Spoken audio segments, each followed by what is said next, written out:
It is an exceptional example of what a great country we have when we can have citizen soldiers perform at this level for so long. To have one of our artillery units, this is the first National Guard artillery unit since Korea to deploy to an operational mission. And it's the first National Guard unit to deploy with the new HIMARS equipment. Our Army, our country wouldn't take a chance with that mission, how important it is, unless you were the finest that they had to offer. And you are the finest that the Army has to offer. Outstanding job.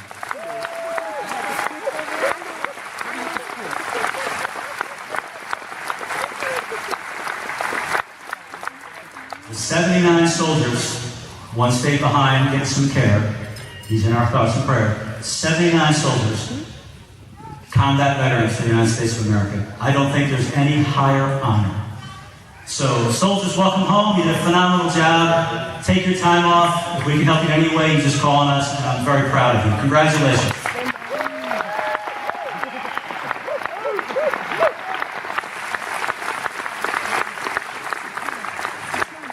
Now, ladies and gentlemen, it's my honor to introduce our Commander-in-Chief, our Governor, Governor Scott Walker. Sir. First off, I want to say thank you to your leadership, Captain. I mentioned this before, I've mentioned this, General Dunbar knows, but one of the things I'm the most pleased with is a record that has nothing to do with the Packers or the Badgers. It's for every single soldier and airman who's been deployed since I've been governor of the great state of Wisconsin. They've all returned back to American soil safe and sound. Thank you, Captain, for continuing that great record.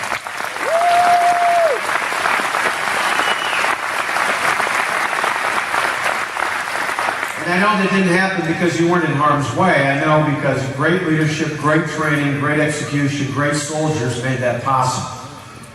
Secondly, I want to say thank you again, Captain, to you and to your team for really that wonderful gift of the flag.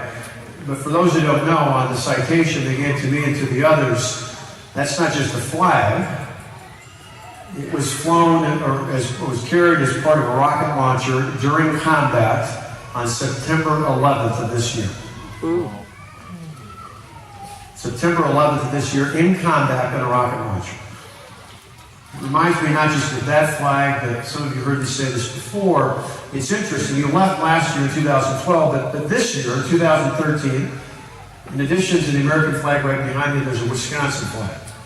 And it says a lot about the connection to the flag you presented to us here, because you see, for those of you who may not know your Wisconsin history, 150 years ago this year, the soldiers from Wisconsin fighting in the Civil War asked the leadership of this state not only to fly under Old Glory, but they asked to send a flag to remind them of the family and friends and fellow citizens that were supporting them back here in the state of Wisconsin.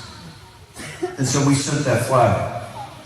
We sent that flag to fly with some 91,000 soldiers in a state that was barely a dozen years old, in a state that was filled with only 775,000 total citizens at the time.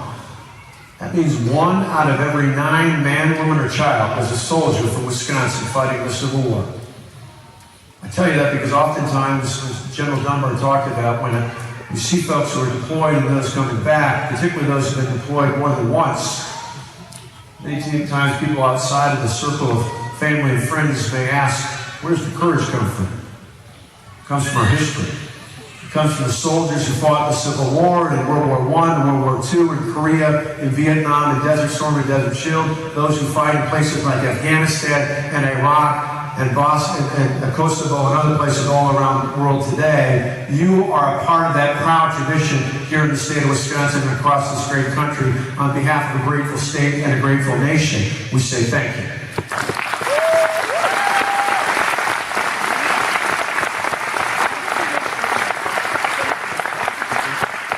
And finally, thank you not only to our soldiers, but to the families and the friends and the community volunteers, and to all the veterans who are here today. I get up early every morning about 6:30 to go run. You'll appreciate that as well, because he does a lot more running than I do. but I get up to run. But I got to tell you, today I got up about 5 o'clock.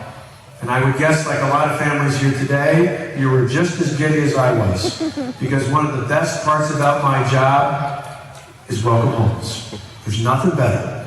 And I got to tell you, looking around today was no less excited than any other welcome home I've been before. In fact, in some ways, it was an even bigger boost because there's so many young kids I saw. All you adults, you husbands and wives and sisters and brothers, moms and dads, grandmas and grandpas are wonderful. But to see all those little kids, to see the sons and the daughters, the nieces and the nephews, how many of you blessed me with the opportunity to show me your smile and let me guess whether you had the blue or the red cookies earlier. I could tell them all.